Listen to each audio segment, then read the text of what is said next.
নমস্কার, আমি পৌলমী নিয়ে এসেছি একটি নতুন ভিন্নর সাথে ভিডিও নিয়ে। আপনারা সকলে কেমন আছেন? আশা করি সকলেই খুব ভালো আছেন। তো চলুন শুরু করা যাক আজকের নতুন ভিডিওটি। আমরা বছরের প্রথম দিনটি শুরু করেছিলাম মা তারা আশীর্বাদ নিয়ে, তাই জন্য আমরা চলে গিয়েছিলাম তারাপীঠ। তো তারাপীঠের উদ্দেশ্যে যাত্রা গ্রহণ করার আগে আমরা কী করে সেই তারাপীঠে পৌঁছাই সেই যাত্রাটি আপনাদের সামনে তুলে ধরলাম। তো প্রথমে আমরা ব্যারাকপুর স্টেশন থেকে চলে গিয়েছিলাম শিয়ালদা স্টেশনে। শিয়ালদা স্টেশন থেকে মেট্রো করে চলে গিয়েছিলাম হাওড়া। তো সেই হাওড়ায় গিয়ে আমরা কবিগুরু এক্সপ্রেস ট্রেনটির টিকিট কেটেছিলাম। তো সেই ট্রেনটির অপেক্ষা আর আমার এক ভাসুর ঠাকুর আসবে তার অপেক্ষায় আমরা প্রবল। তো সেইটুক টাইমে আমার দুটো কী কী করলো আপনাদের সাথে সেই সম্পূর্ণ মুহূর্তটি তুলে ধরলাম। অনেক খেলাধুলা করার পর তার পেয়েছিল খিদে, কারণ আমাদের ট্রেনটি রওনা হবে 10:46 সেই কারণে সন্ধ্যেবেলায় কিছু খাওয়ানো পরেও তার প্রচণ্ড খিদে পেয়ে যায়।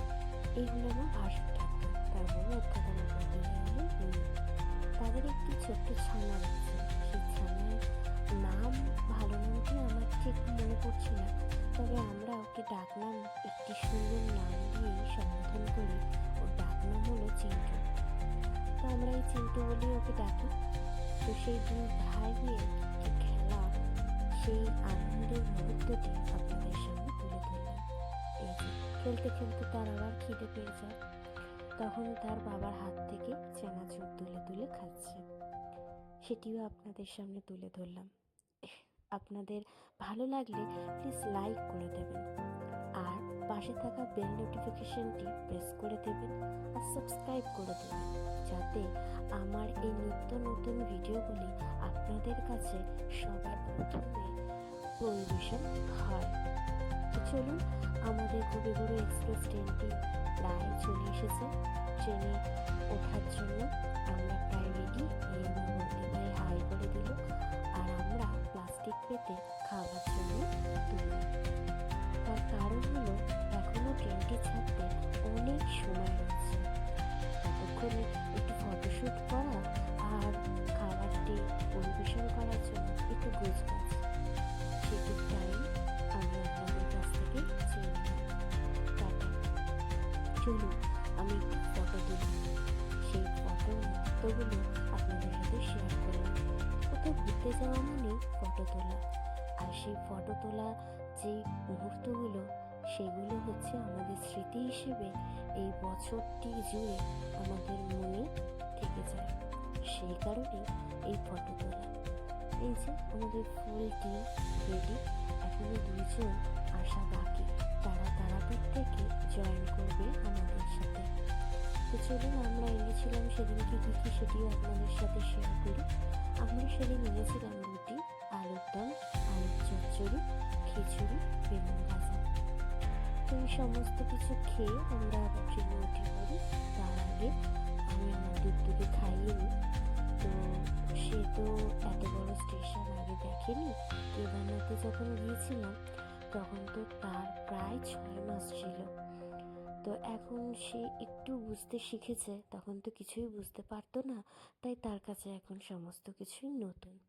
তাই সেই পুরো হাওড়া স্টেশনটি ঘুরে ঘুরে দেখছে, তার কাছে অবাক মনে হচ্ছে। কথা বলতে বলতে কখন মা তারার পিঠে আমরা চলে এসেছি বুঝতেও পারলাম না।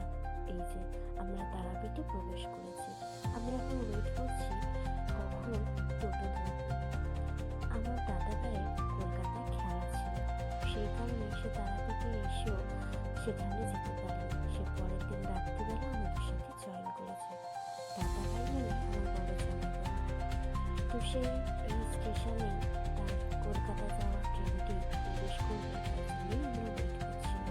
সে চলে যাওয়ার পরে আমরা তারার উদ্দেশ্যে রওনা দেব, গর্ভগৃহের উদ্দেশ্যে রওনা দেব।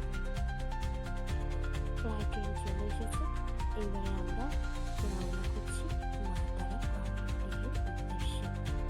তো চলুন, সেখানেই দেখা হচ্ছে।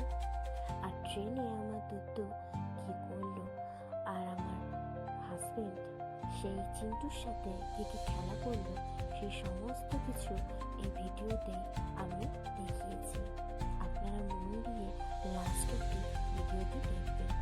ভিডিওটি স্কিপ করলে অনেক মুহূর্ত চাপা পড়ে যাবে, সেই মুহূর্তের সাথে আপনারা সাক্ষী হতে পারবেন না। তাই সেই মুহূর্তের সাথে সাক্ষী হতে আপনাদের পুরো ভিডিওটি দেখতে হবে।